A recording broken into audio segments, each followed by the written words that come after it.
Hey, hello everyone. So welcome to GPC. So we're here to discuss a topic navigating the evolving landscape of gaming careers. So we have a panel. So to discuss about it. So basically, we would be touching on five major aspects of this through this panel. So one is how technology is shaping this industry. Two, what are the skills that are in high demand. Three, how to attract and retain talent. And four is what is the impact of AI for studios as well as for the talent who are seeking to get into gaming industry. And four is about the layoffs. So how can we navigate our careers through this layoffs that are happening in the industry? To help us and guide us through this questions, so we basically have three experts from the industry. So we have Artem, he's a game lead at Kwalee, and we have Ismail. He is IP licensing BD lead at Yodo1. We have Tom from he's an head of learning and development at Kwalee. Yeah, welcome guys. Cool. Thank you. Thanks for having us. Yeah. So to get started, I would start off with Artem. So Artem, I would like to basically understand, you've been a 3D modeler. You're currently so started as a 3D modeler. Now you're a game lead here at Quali, right? So what basically excited you to get into this industry, and can you just help how you got into this and explain us your career path in games industry? Yeah. Yeah, it was a pleasure. So first of all, thanks for having me here. So I'm Artem, game lead at Kwalee, and actually my journey in architecture, it's a little bit interesting and strange. But I have a master degree in architecture, and then I started to work as a 3D artist in a company who specialized in architectural, let's say, presentation of projects. And gradually, I started to learn everything relates to the tools, to the overall environment, how to shift from the architecture to the let's say game industry. So after that company, I joined as movie company who specialized on post production. So I create all these assets for the background, for the green screens, and then I moved to the AR technology company, who actually allows me to start my career in the game industry. So I did all the assets, 3D assets for mobile game and for the AR animation. So, but after that, I decided that development is extremely exciting. It's really good, but I'm willing to, let's say, move more in management, to the management role. That's why I decided to do my MBA, video game management, and since then I joined the actually this world of publishing at the beginning. So I joined Kwalee more than 3 years ago as a publisher manager and management manager, and then shifted to the product role as a game lead. And right now, on a daily basis, I actually help to studio to push the product on the market and make it more successfully from the game perspective and from the profit perspective. So I would say my previous background in development helps me a lot during my daily based task to support developers to ship the better product. Awesome. That's really great, Artem. So, Ismail, before we get into this, right? So, I would like to understand you started your career from a non-gaming side of it, right? So, as of now, you basically are leading the business development for IP licensing at Aero1. So, tell me what point has triggered you to get into this gaming, and what excited you to join here and basically navigate your career? Okay, so well, first of all, thanks for having me too. My name is Ismael, as you say, and the story is a little bit weird, to be honest, because I've been my whole life working in hospitality and studying hospitality, so it's been like plus 10 years, maybe because I'm from Spain and the coast, so it's like you're kind of attached to that industry and to be always working with people and with different nationalities and trying to get the best out of yourself and sell the country in a good way, right? And help people and helping to build better relationships, etc. So my switch came when COVID happened. As many people, COVID was a little bit of life changing for better or for worse. In my case, was for much better. And some friends had a small, very small studio that, and they were developing a game, and they were approached by Yodo1, right? So I just wanted to get more information about this company, this Yodo1 thing, and who they were and everything. And just diving into their website, I found they had opportunities for people with no experience, and you could take a course, and if you pass it, you could join them as part-time salesman and by commission, etc. So I took the course, and I passed it, and after that and since then I've been getting promoted already 3 or 4 times, and which is the best thing about being in this company, that they give you a lot of opportunities. And I also think the part of customer service and helping people be always open-minded and being good at making network, etc., is something that I brought directly from hospitality, and it worked out pretty well in the gaming industry. Of course, it was kind of related in all my roles, but yeah, it's so Right. far so good. I don't want to change the industry anymore. So. Yeah, I hope you're enjoying it. Right. So, Tom, welcome to the conference. Well, I've noticed that you basically work across the industries, and now you're leading the learning and development function for Kwalee. So, I would like you to help us understand what basically drew interest for you to get into this gaming space. Yeah, cool. Yeah. Thanks for having us. A good question. Um, I think it was never really a target or a goal to get into the games industry. Speaking quite frankly, as I've worked in learning development for the last 15 years or something like that, but in different industries, from retail, music, recruitment, now into games.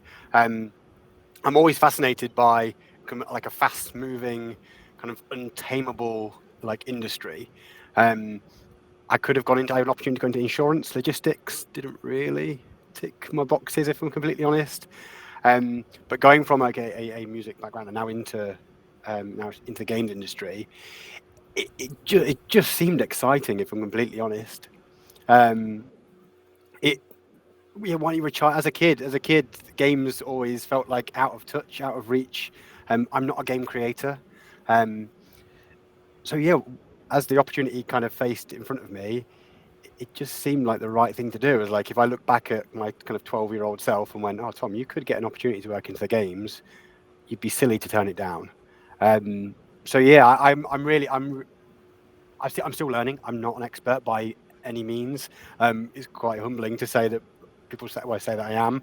I might be when it comes to L&D or learning development, but to games, no, definitely not.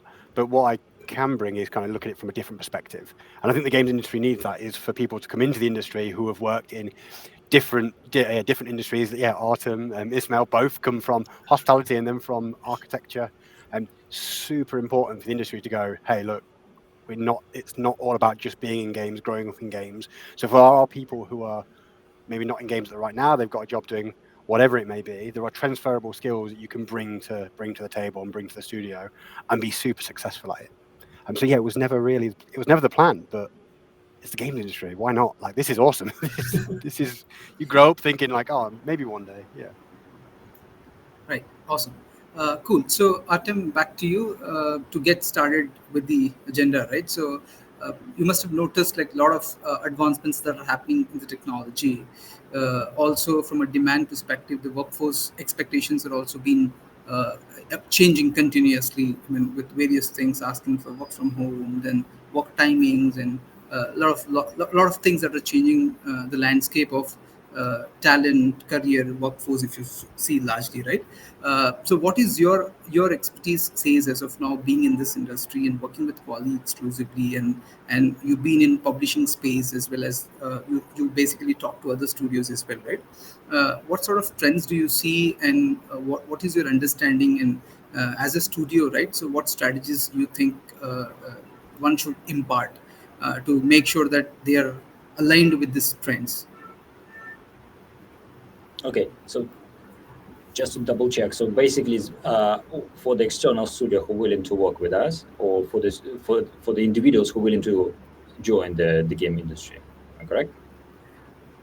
So I'm not specific to that, but in general, as a games industry, the factors that the influencing, right? So let's take workforce expectations. So probably there is a lot of influence that would have in terms of development life cycle of a game. Similarly, Yeah. as a studio, individually also will have a lot of changes for that matter, right? So not specifically saying Kwalee versus or a studio that is partnering with you, but in general as an industry, the factors Yeah. influencing it. Yeah, okay. That's actually a really good question, and it's really important, especially for the junior people who willing to join this industry. I would say it can be split into two parts. So the first one is the hard skills, which you need to know, specific tools, and especially relates to a specific position in a company.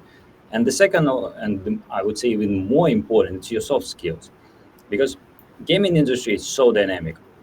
You always need to be curious what's going on in the market. You always need to learn and, let's say, be driven by the changes what currently, let's say, appears on the horizons. And you always need to understand, firstly, what's your role required, how it's going to be, let's say, improved in the future, and what kind of technology it's required. Because, for example, let's take a look on artists, 3D artists. So right now we have a lot of uh, huge list of different tools which can be used to make these assets, starting from 2D and 3D. So you just need to understand firstly what's the current, let's say, leading tools on the market, and then you can invest your time and efforts to learn these tools. And then also you need to understand, let's say, let's say, what's the type of arts right now is more required on the market, more realistic, or from hyper casual but casual approach many studios are looking for. If we go back to the soft skills, I would say the more important skills here is going to be troubleshooting, because every time something going not by plan, and as a professional in the gaming industry, you just need to understand what the problem is, and the more important, you just need to provide a solution how to improve it. This is, I would say, the must-have which all individuals, no matter what roles in the company, should have as a by default, and that actually allows you to grow it professionally, grow like personally, and provide value to your experience, and also provide value to your company. Right. Got you. Tom, I just wanted to understand from you, like, if you must have seen, like, there's a lot of demand that is happening to the for the mobile games, especially uh, now, right? For that, you need a lot of skill set, a lot of roles that are required for a studio to be hired, right? Considering all of those shifts and changes that are happening, what do you think the roles will be in demand from your standpoint that you're looking at? Specifically with Kwalee from a Kwalee standpoint. I think it's a good question, but I think it's a really broad question. I think it's hard to predict in the future what will be in demand.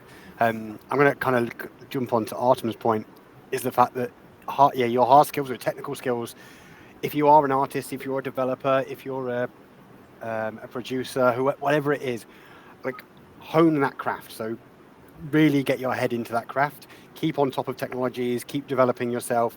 Like, you don't know what's around the corner. Right now we're using Unity and Unreal. We have no idea what's in development right now that gets released tomorrow. All of a sudden technology changes. What is consistent is expectations from our soft skills or our behaviors.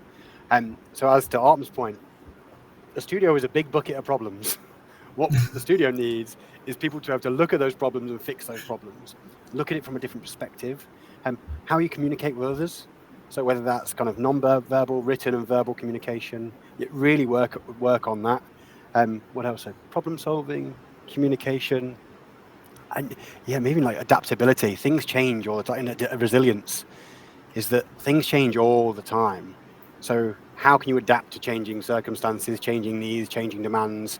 How can you solve those problems? And how can you communicate and collaborate really well with those people around you? From a trend, I'd love to sit here and go, hey, like, we're going to have like a shortage of developers, so go and do that. I don't know. Maybe we will, maybe we won't. It's hard to predict, but work on your craft and then work on your soft skills. Yeah, sure. So how about you, Ismail? So any comments? I was actually going to point resilience and adaptability, like the real hustle. It's something that it has to be there, because especially with these times that as Tom and Artem say already, it's changing every time. No matter how much you try to predict, next month might be a completely different thing. So you always need to be there to hustle. For your hard skill, you need to focus on what you want to do and stay on top of that. Stay on the trends and read.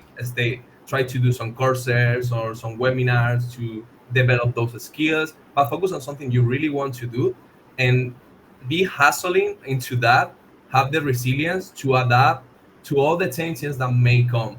I wish we could tell you here, okay, from now till the next 5 years, we're gonna have these trends. It would be amazing, right? We can see some small trends, but who tells you that maybe in the next year AI is not moving forward anymore? Which I doubt, but we never know. We thought hyper casual was going to stay, and then it lasted no more. Now everyone is changing to hyper casual, so it's hard to focus on predicting what's going to happen, but it's better to focus on what you control, what you want to Okay. do, and what skills you need to develop to get there. Sometimes it might not Right. be easy. We've seen that now with all the situation. There are more senior positions at junior, and it's more difficult to get in. But just develop some skill, hustle. You can get into an internship, do it. You need to study again, do it. It's for your better, and it's gonna pay off at the end of the day. So I think just to put on top of that, just resilience and adapt to all the changes is something key in this industry that we don't know what's gonna happen tomorrow. Yeah, true. Right. So going back to Tom, probably you must be noticing, right? So this industry growing with super speed and super fast. So attracting and retaining talent has become a very big challenge for everyone, for that matter, for every studio. Therefore, right. So let me know what do you think as in studio one can impart as a practice to attract top performing talent as well as retain the high performing talent as well. Yeah, it's a good question. I can only look at kind of my experience from Kwalee when it comes to kind of attracting talent, and what I've seen from the industry so far. So attracting people to kind of look at a studio or look at vacancies doesn't seem that difficult. If I'm completely honest, that we get a lot of applications, thousands of applications for all sorts of roles. And what a studio needs to do really is a few things. I'd say is be specific. So I would be really focused on what our needs are for the studio. And one thing we need to do is be transparent. So tell all, kind of where we can, talk about every nook and cranny, the good, the bad, and the ugly. It's all about kind of filtering as many people out as possible in that funnel. And then yeah, it's all well and good selling the benefits that we might have, fruit and milk and all that good stuff, but it's really what's that person going to get out of that role. So what value are they going to add, how are they going to be stretched, and ultimately how are they going to develop. That's still kind of the meaningful stuff. You can fluff it up with our pool tables and our music and this, that, and the other. But I'd say a studio, yeah, be specific, be transparent, and yeah, ultimately, yeah, tell everyone about the kind of good, bad, and the ugly, and then retaining. Yeah, the difficulty. Yeah, how do you make people super sticky? So how do you retain the best possible talent? So you've done all that hard work to get them into the role. You've filtered through, thousands of applications to get someone. You've got the right person, and it's kind of something we're going through at the minute. Is understanding, okay, right, what does that look like? And there are lots of different levers you can pull on engagement, on kind of salary, on office environment, flexibility, remote working. My role really is on like career development, so I'm going to look at it from that perspective. So you can pull all these levers. Career development is one of those levers, and that's what we're working on at the minute. Our career pathways. So once you get into the studio, kind of something I'm quite highly passionate about and driven about is that, right, I've got someone that's really, really talented. How do I make sure that they're able to progress and stretch and move from the next step to the next step?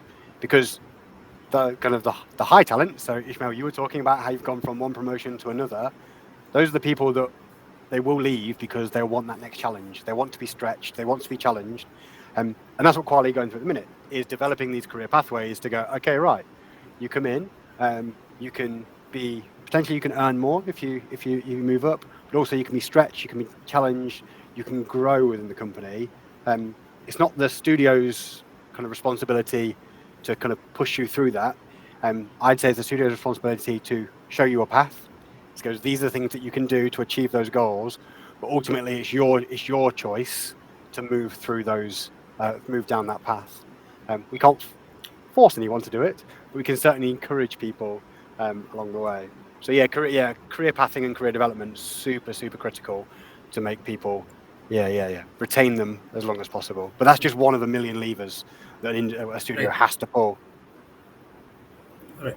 So so Ismail, coming back to you, right? So in this IP licensing business, I'm sure having relationships and collaborations is quite essential, and losing talent is obviously having such large network of connections is going to be a very big loss for anyone, right? So according to you, what do you think would be a right retention strategy for studios operating in that space? So when it comes to with my position on IP licenses, because you can be also on the operation side and deal more with the approvals and not with the, I mean, it's fun, but it's not you're so much outside going to events and networking with people, let's say that, right? So if you want to retain the right people in the company, as Tom said, it's this is like a game, right? It's super easy to get downloads. It's not that easy to retain the players for a long time, right? And you should put that example. So you need to focus on what each individual want to have. Not all of them want to grow. Not all of them want, like, some of them prefer more stability, to have like perks and some benefits from the company, and some others are always hungry, right? They want more talents, they want to grow, they believe in the vision of the company and the future, but they want to be part of that future, right?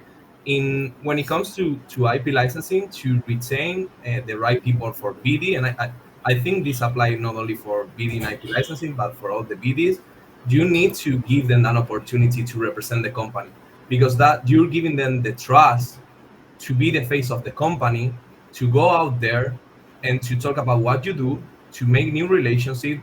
But it's about not showing insecurity, for example, right? It's like, okay, I want you to go out there, make your own connections. You can use it by the company, but I want you to go there, grow yourself, make your connections, and of course bring opportunities for the company. It's not only going to be for fun, right? So this part of trusting your employees and going with them into this journey and growth, it's key for building good teams with business development, right? Because maybe they can get approached by other companies, but they don't have that much freedom or that much trust, and then is when you retain it, because you know you're actually part of the company, part of the growth, and they want you in the future, right? Gotcha. Cool. Yeah. So great insights. Of course. So going back to Artem, right? Artem. So I would like to look this from a different side of it. So not exactly from a studio, but as an individual. Let's imagine as an employee, right? What do you Yeah. think as an employee that makes you feel retained or create that belongingness to the organization? And what do you think, like when you explore opportunities, right? What excites you or what gets you attracted, so that this sort of what you feel could basically reflect as an individual, as an employee, what how I feel about an opportunity or being stick to a company. Yeah, it's a good question. I would split it maybe in several answers. So the first one is definitely the product, on what I'm going to work for the next, let's say, months, years. So I need to really fall in love in this and passionate about this product, about these games. And secondly, the more I would say, even more maybe important, is the team, because I'm lucky to have such a talented teammates at Kwalee. That's why I was extremely excited when I saw this position and apply to it. And the third one, I would say, this is the professional and personal growth in a company, because at Quality we have like a healthy competition environment, competitive environment, when everybody trying to support you, boost you, and let's say encourage you to be like a better version as you are. And this is, I would say, the the right choice for everyone who willing to, let's say, grow professionally. So, and also the freedom which we have is actually allows you to switch from one role to another if you're willing to, and if you're willing, the company provides you all the resources which required for this, let's say, changing of your role. So I would say these three main factor for me is the must have to retain talents in the company by default, actually. Okay, cool. Right. So basically, as a follow-up question, I want to understand when you talk about the product, when you talk about the team, and also the various other aspects that you touched on, right? To summarize that, in case if imagine we would like to basically draw a parallel of skills and competencies as well as part of engagement and retention, right? So what are those things that one can basically focus, because this question is related to two things that we discussed earlier. Tom was also mentioning about in terms of how basically he creates a channel of making them grow in the system, right? Basically pursuing them through different careers. For instance, you yourself probably might have joined as a publishing manager, now you're a game lead. So probably somebody must have joined as a as an artist, now they must be a producer or something, or so various things, right? So from a skills perspective, how do you nurture those skills? What skills do you focus? How do you plan that progression, career progression? Yeah, Tom. Me, sorry, if I was an asking to. It's talking to people, right? If it's the only way to do it, understanding the needs of the business and going, okay, right, where, yeah, what are our requirements? Where are our gaps? We can do that through a series of channels, from training needs analysis, skill gap analysis, and truly understand where the gaps are. But yeah, to your point, like, where are our transferable skills? So I may have where our artists move into game development? Can we get ahead of that curve? Can we go, okay, in the future, maybe we can spot some trends, but maybe we're going to grow a team over here that actually maybe there are people that could do with some skill development to get them ready for that move. It's a constant conversation, if I'm completely honest. We have to have that conversation with VPs and heads of, and it's a long process. We're kind of in the midst of it at the minute. More at the start of that journey. But it's once we'll have a career pathway which does provide flexibility, but to an extent, in a sense, is that a company is not complete freedom of movement for everyone. I can't sit here and go, hey, I want to be a game developer, so I'm going to move into a game development like a game programming position. It's only if the roles are available. So if there is a space and I've got the skills, I'm able to move. Awesome. Right. So I guess we're running short of time, I believe. So what I would do is probably I have a couple of more questions, but I could see that there are a few comments coming up which are very relevant to the questions that I have. Probably I'll take those questions and we can basically touch upon those things, right? First question I have from, let me just put it across. First question we have: how does remote work influence the diversity and inclusion initiatives within the gaming companies? So these would be so who would like to take this? How does remote work influence the diversity and inclusion initiatives within gaming companies? I can try and take. Remote, hybrid, or in person, it should all be under one. It's all within the same kind of same view. We just strive to be as diverse and inclusive as possible. It's ever changing, ever growing. We're always learning and always improving. But ultimately, remote working shouldn't have it should have a positive impact. If anything, we should be able to kind of connect with more people around the world from different backgrounds, people who aren't necessarily able to get into the office. So it should have a real positive impact. But ultimately, it should be looked at all under one sphere. Okay. Yeah, Ismael, you have a point to make? No, I completely agree. In terms of diversity and inclusion, this is something I truly believe that the gaming company it's doing it quite well in terms of having more diversity and more inclusion. The only difference is, of course, if you're working in a remote company, it's easier for that company to hire people around the globe, so you don't have to relocate so many people. But in terms of inclusion and diversity, we're always trying to grow, to find new initiatives, and to try to make the best workplace possible. It doesn't really matter if you're remote, hybrid, or in place. Right. Awesome. So we have a follow-up question to this remote work, which is related to retention. So retaining talent is challenging. So what are some strategies for effectively managing remote teams? I can take you go, Ismael, if you want. I've got I give a couple points so you can follow up. And of course, yeah. I can explain what we do at Yodo1 that we're fully remote. The key thing for working remotely is communication. And the communication builds trust, and you need to trust your whole team when it comes to work remotely. You need to be organized and prepare everything that you're gonna do during your week. What are your key points? What's important?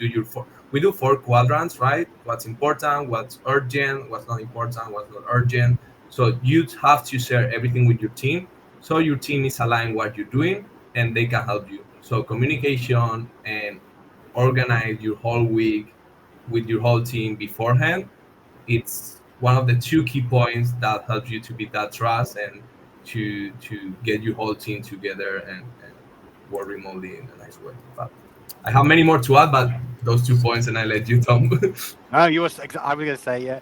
I was going to say trust. Yeah, you're going to have to trust people, and yeah, communicate, connect with people. Don't forget about people. Just because they're not sitting next to you, check in for a chat, see how they're doing. It means the world. And yeah, set goals, have goals in mind. But yeah, exactly what I was going to say. Yeah. Yeah. Nice. Artem, you would like to add anything to this? I would say from the production perspective, is definitely also the proper project management and tracking of your task, just to make sure that everyone on the line, they understand what's going on and they understand on what they're working on. So just to avoid the wasting of time and like a doubling of tasks Okay, for cool. different So persons. right. So we have another question. So which is basically uh, like very. I mean, like we were discussing about impact of AI, right? So Gen AI. So is there any impact of AI on game careers? Just to so I would like to just brief this. I mean, divide this question into 2 parts, right? So one is the impact of Gen AI for studios and Gen AI for talent. I mean, who are aspiring to get into the games industry. So probably we'll discuss these 2 different impacts, right? So anyone can take this question. Okay, I can start with the So like, production perspective. Yeah. Please. So basically, I would say it's incredible good topic to discuss, and it can take like hours and hours. But uh, overall, we need to consider this as a tool, not as the magic pill for everything. And who and how will use these tools basically will relate to the final results. So I would say it can helps you a lot to decrease the monotonous, boring work, to speed up the process, as well as can increase and make it more efficiently the marketing research for so with this. But the final results always will be done by person, by real human being. So it can't be completely, it can't replace completely the artist, for example. It can't completely replace the 3D modelers or game designer or another like many professions in the company. So it's just the tools which can speed up the starting point in any production cycle. Yeah, I'd say the same. You yeah, harness it. that's It's a tool. It's a tool. And I had this conversation with someone the other day. I wondered whether when the internet kicked in, people were having the same conversation. Like, how will the internet impact us going forward? And people potentially being a little bit fearful of change. But yeah, I'm with Artem. Yeah, it can really make you more efficient, but really, yeah, harness it. Don't kind of let it lead you. Yeah, I think we've been having these big technology changes during the whole human history, right? And these changes that you see, like even from the beginning, from 1,000 years ago, that you see you have a rope or something or a new mechanism that you say, okay, we're not gonna need 5 people now, we're gonna need only one. And I remember when the internet came, everyone was scared as well. So it's like this is not the first time, and it might be a little bit scary when something so new and so game changer can come across and see, what's going to happen now, I'm scared, or just blame on the new technology. But as they say, it's just a tool, and I'm not gonna be like all these people who are spamming like, oh, you go ahead and you learn how to use the tool and you become your own boss. But be familiar with it, right? And be familiar with the tool. Don't be afraid, and learn how to use it in your day-to-day basis, and it's gonna be better for you. It's not an enemy, I think. right. Got you. So, but however, if you look at it, right? So the Gen AI is basically disrupting. So you got NPCs where you can just generate NPCs basis on the gameplay as it progresses, right? So on the art side, it is impacting. On the code base, it is impacting. You can basically build a whole game. So the whole worry is now. Which layer of the pyramid is going to get impacted with this? I mean, is it the bottom layer, if that's the bottom layer, or probably which department overall, if you look at it, right, significantly, would take a bigger impact using this technology, or which department can actually leverage this to make it more resourceful? I would say all departments will be impacted by this, but the main question for how much, let's say. Because, for example, as I said, as example, to do the marketing research with the right question, you get the answer way faster than you go in and do all of this manually. With the art, you can do, let's say, concepting way faster than you will do it manually, and then manually you can finalize the proposed version or make it slightly different for the let's say ASO optimization and everything else. So you can get the, let's say, starting point, but then the final version should come from you, not from AI. That's the main idea of this behind these tools. It allows you to, let's say, make your work faster, more efficient, and more varieties. Let's say it, let's say, provides you ideas, not the final result and like a solution. Right. So your take, Tom? Yeah, I agree. I think it just scales. It kind of scales our output. So yes, it can do all this. These, yeah, it can start. It can start the conversation. It can kind of start the process. But yeah, ultimately, yeah, that's the bit that can take a bit of time, and not necessarily where you should be focusing all of your time. In the long run, yeah, I just see it. I really just see it kind of enhancing kind of our kind of human output rather than taking over. Right. So, Smile? No, no, I couldn't agree more. Like, I think that's gonna be the flow, right? It can help you, but ultimately you're gonna need the human touch to review everything and to share that information. And yeah, Yeah. it's So Was to, there will like be. was there like a film that's just been produced, or something was created like all through AI, and it just went, it bombed because it has no like no meaning, or like yeah, it was yeah, just like, well, this has been made by a robot and people don't get it. People aren't connecting with it. People don't feel it. People can't. It's like there's no like connection to it. And it's Yeah, like the music. You hear something Yeah. like the AI music, and you're like, it's meaning. It doesn't come from some. I don't know.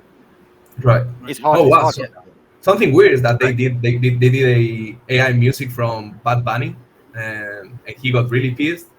And I was like 2 weeks ago on a club, and they were they were playing that music. So Oh maybe really? for that type of music that they don't look at the lyrics so much. Yeah, very true, maybe. Who knows? But no, it's Right. not gonna be. I don't see it as a replacement either, or as something that is gonna hurt the Yeah, industry. It's something that is gonna help us, and it's gonna need Right. a human Mhm. ultimate to Obviously. just Right. review everything. Like that video from the guy who, I don't know if you saw it. One guy coding like Flappy Bird with ChatGPT, and he was reviewing the whole code. Right, the ChatGPT will help him, but you need somebody to review it because there was many mistakes. So you also need Yep, to learn how to do the prompts to help you better, and it's not gonna do it by itself. But yep, Right. yeah, The summary is like it would expedite your process, but it won't replace human, isn't it? So yeah. it just basically can expedite it. And it might unlock roles that we don't know aren't possible now. We can't do. We don't know they exist. But all of a sudden, with the kind of the help of AI, you go, actually, now we can do this. This is a thing we're unlocking new possibilities. Evolution. Well, this is getting pretty deep, but yeah. Right. Yeah. So I guess we're running out of time, so we'll take one last question. So Prabodhata asked one interesting question. So she just wanted to understand the experience. Okay, can you share a personal story or experience that illustrates the impact of women in leadership roles on driving diversity and innovation? So, is anybody who wants to take this? Uh, Can you share a personal story? Sorry. Maybe experience, I would say, like probably illustrating the impact of women in leadership roles. I've been, let's say, so women in CEO positions. My previous the previous role I was in had a female CEO. I've had like VPs of people has been and been agenda shouldn't kind of detract away from success. And best leaders I've had have been women, and yeah, certainly driving. It's hard to personal experience has been I've been led by great leaders. Yeah, both male and female. Yeah, if you're a woman out there thinking you can't do it, you certainly can, and you can be the best. And yeah, and you can lead extremely high flying, super successful studios, organizations. Yeah, it shouldn't stop you. If that's in the back of your mind, yeah, don't worry, you can kick Yeah, ass. completely agree. And also, I can say from my personal experience, attending many conferences, I saw incredible talented women, found the CEO of the different huge companies, small startups, and it doesn't matter what's your gender. I mean, the more important your professional skills and who you are. Right. The world we're in as well is evolving, so I understand where that comes. Like, obviously, the change we've seen over the last decades, but it may not be perfect. But if you're a woman trying to get into the industry, but it's certainly getting better. And I think between us, there's 4 people on the screen that would champion you to to the end of the earth and support you to the end of the earth. But yeah, please don't let it try and let it be a Right. barrier. Yeah, Right. my company, for example, like 60% of the people who are heads are women, Wow. and like I think 100% of my managers have been women, and they've been amazing. They have helped me to serve myself, and it's again, I completely understand when the question is coming from, but I think with Women in Games and a lot of association and a lot of powerful women that are putting together new initiatives and building new companies and everything, we're heading to the right place. So Hmm. Right. Cool. Yeah. So just on a closing note, before we get to a summary, so last question, probably you can consider these as your takeaways. Uh, Considering the current trend, so a lot of layoffs are happening for last mid of last year, and even in fact the first quarter of this year. Starting from Tom, as an organization, if in case imagine I get into such a situation where I had to let go people, unfortunately, right? So, what are the strategies that you think from an L&D standpoint that we can employ, wherein we can repurpose the resources so that the impact of layoff could be lesser? So we'll always look. So if going through that kind of that process, you'd always look at how we can, what opportunities are there for those people to go into across the industry, across the studio. There would have to be positions available. Um, Often when it comes for these layoffs, because of these layoffs, it's never about the person. It's about kind of the structure, the studio, and making sure that that studio is able to be successful in the next 6, 12, 18, 10 years, whatever it may be. So strategy wise, there'll always be a conversation to go, okay, right, your role is being made redundant, you aren't. So the strategy will be, okay, right, is there a position available for you to apply for? Yes, awesome, apply for it. Yeah, if not, unfortunately, yeah, we have to cut ties, unfortunately. Okay, got you. So this is for Artem and Ismail, so you guys can pick up whomsoever wants to take it. So now on the other side of it, as a individual who had let go for some reason, right? So probably because of the, as Tom said, the structure of it, or probably the redundancy of roles, or probably lack of funding for a project that they were supporting, right? How do you think those such talent can navigate themselves to bounce back and stay positive about the industry, the outlook? So if you look at the outlook of the industry, when the layoffs happen on a spree that is happening as of now, people basically get into that fear mode. So what is that can motivate them to stay abreast and get back to this again? I would say, first of all, don't think that it's something wrong with your experience or you've done something wrong. It's just the cruel reality of the company. To sustain the business, sometimes that tough decision should be done. And basically, always remember that if some one door is closed, another will be open immediately. Because you have all the skills, you got this job in your previous company, so you are the right person for that position. But that position just wasn't, let's say, right at that certain amount of time in the company. That's all. So always, let's say, keep improving your skills. Always trying to find, let's say, how to be a better professionally.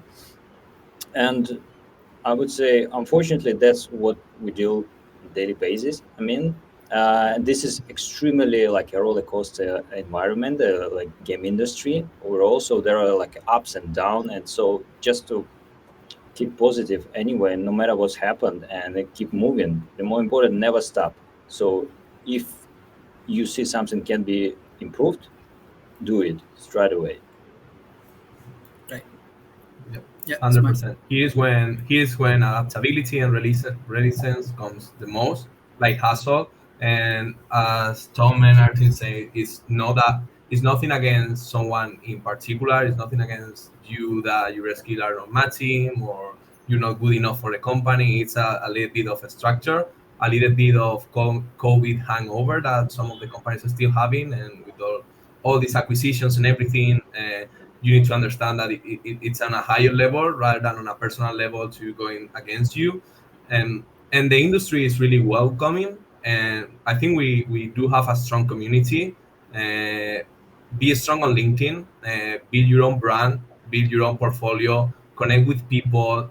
We have a lot of resources. Probably everyone here know about Amir, for example, that he has all these resources on his website, and there's many people who want to help you. You can find mentors, you can find courses, you can find webinars. You need to have that hustle, that beast inside you, right? And keep grinding, and then develop some skills.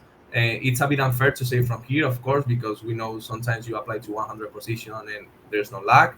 But again, it's just hang there for another year maybe or something. Like the situation might be difficult right now, but don't stop, and take that time to get better, to develop yourself, and to build your own network, because again, there is a lot of resources, and there is a lot of great people out there who are more than happy to help you and go together to what we want to. So don't give up Sure. on the gaming industry, and yeah, and there. Cool. Yeah, great insights. Yeah, I guess we're done. I believe we're in fact ran out of time. So thank you so much, everyone, for joining. Really engaging conversation. So thank you so much for all your insights and contributing it. So those who join, who are having still some questions, so can basically reach out to Tom, Artem, and Ismail on LinkedIn. So they're all available over there. Yeah, thank you so much. Thanks a lot. Thank Thank you so you. much. Thank you Have a guys. good day. Bye. See you Bye bye. later.